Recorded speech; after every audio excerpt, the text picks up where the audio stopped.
ப்ரோமோல என்ன நடக்குது அப்படின்னு சொல்லி பாத்தீங்கன்னா, நம்ம மாயா அண்ட் ரவீனா 2 பேருமே சேர்ந்து ஸ்டேஜ்ல ஆடிட்டு இருக்காங்க. அதாவது டான்ஸ் மேரத்தனோட 2வது ஷோ வந்து போயிட்டு இருக்கு. இதுல பாத்தீங்க அப்படின்னு சொன்னா இவங்க 2 பேருமே ஆடிட்டு இருக்கும்போது பூர்ணிமா அண்ட் மத்த ஹவுஸ்மேட்ஸ் எல்லாம் அந்த இடத்துல வந்து பாத்துட்டு இருக்காங்க. பட் மணியை காணோம், எங்க என்னாச்சு, கூல்ஸ் ரைஸை காணோம், அவங்க எல்லாம் எங்க போனாங்க அப்படின்றது தெரியல.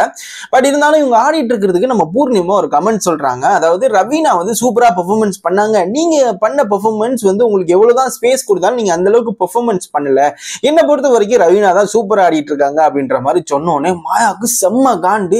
என்னங்க நீங்க பெர்ஃபார்மன்ஸ் அடிப்பில் சொல்றீங்க, ஒரு ஃப்ரெண்ட்ஷிப் அடிப்பில் சொல்லக்கூடாதா அப்படின்னு சொல்லி அந்த பூவெல்லாம் பிச்சு போட்டு செம்ம காண்டாயிராங்க. வெளியே வந்ததுக்கு அப்புறமா அந்த ஆக்டிவிட்டி அதெல்லாம் நடக்குது. அதுல இருந்து வெளியே வந்ததுக்கு அப்புறமா நம்ம மாயா பூர்ணிமாக்கு இடையில ஒரு பெரிய பூகமே வெடிக்குது. ஸோ அர்ச்சனா ஃபேன்ஸ் எல்லாருக்குமே பயங்கரமான ஹாப்பியா இருக்கு. ஏன்னா அவங்களுக்குள்ளேயே ஒரு உட்பூசல் ஆரம்பிக்குது.